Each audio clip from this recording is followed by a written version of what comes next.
नमस्कार दर्शकों, प्रयागराज से बड़ी खबर। माघ मेले के सबसे पवित्र स्नान पर मौनी अमावस्या के दिन संगम तट पर उस समय विवाद खड़ा हो गया जब ज्योतिषा पीठ के शंकराचार्य स्वामी अभिमुक्तेश्वरानंद सरस्वती को प्रशासन ने पालकी सहित स्नान के लिए आगे बढ़ने से रोक दिया। इस घटना के बाद मामला केवल स्नान का नहीं रहा, बल्कि यह धर्म, प्रशासन और कानून के बीच का टकराव का विषय बन गया। प्रत्यक्षदर्शियों के अनुसार जब शंकराचार्य अपने अनुयायियों के साथ संगम की ओर बढ़ रहे थे, तभी पुलिस ने उन्हें रोक लिया। इस दौरान धक्का मुक्की की स्थिति भी बनी। बाद में शंकराचार्य धरने पर बैठ गए और प्रशासन से सार्वजनिक क्षमा की मांग की। अब सवाल है कि प्रशासन का पक्ष क्या कहता है। प्रशासन का कहना है कि मौनी अमावस्या के दिन संगम क्षेत्र में अत्यधिक भीड़ थी और सुरक्षा कारणों से किसी भी व्यक्ति को बिना पूर्व अनुमति विशेष प्रवेश की छूट नहीं दी जा सकती।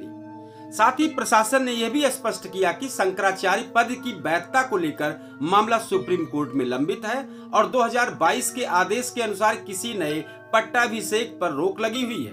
इसी आधार पर नोटिस जारी कर स्पष्टीकरण मांगा गया है। प्रशासन का तर्क है कि यह निर्णय नियम, कानून और सुरक्षा व्यवस्था को ध्यान में रखते हुए लिया गया है। अब इस पर सवाल है कि शंकराचार्य और संत समाज का पक्ष क्या कह रहा है। वहीं स्वामी अभिमुक्तेश्वरानंद और उनके समर्थकों का कहना है कि यह घटना धार्मिक स्वतंत्रता और संत परंपरा का अपमान है। उनका दावा है कि कोई भी प्रशासन या सरकार यह तय नहीं कर सकती कि कौन शंकराचार्य है और कौन नहीं। उन्होंने कहा कि उन्हें अन्य शंकराचार्यों और पीठों का समर्थन प्राप्त है और संगम स्नान उनका धार्मिक अधिकार है। संत समाज का मानना है कि यह संवाद और सम्मान का तरीका अपनाया जाता तो यह विवाद टल सकता था। अब दूसरा सवाल हो गया है कि राजनीतिक और सामाजिक प्रतिक्रिया क्या है। इस घटना के बाद राजनीति भी गर्मा गई। विपक्षी दलों ने सरकार पर संतों के अपमान का आरोप लगाया, जबकि कई धार्मिक संगठनों ने उच्च स्तरीय जांच और भविष्य में संतों के सम्मान की सुरक्षा की मांग की है। अब इस पर निष्पक्ष निष्कर्ष है कि नियम, कानून और आस्था का संतुलन कैसे होगा।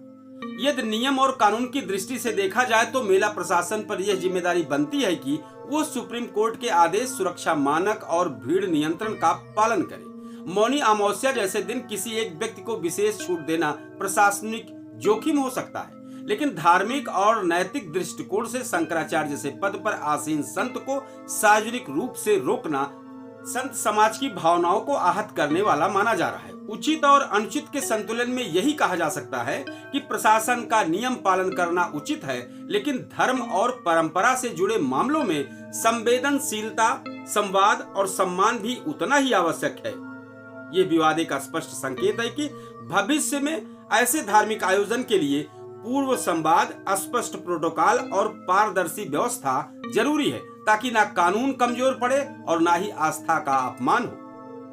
हमारी तरफ से कंक्लूजन है, धर्म और कानून जब आमने सामने हो तब समाधान टकराव से नहीं, संवाद से निकलता है। बहुत बहुत धन्यवाद दर्शकों।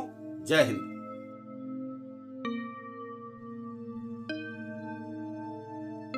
आप देख रहे हैं केडी न्यूज।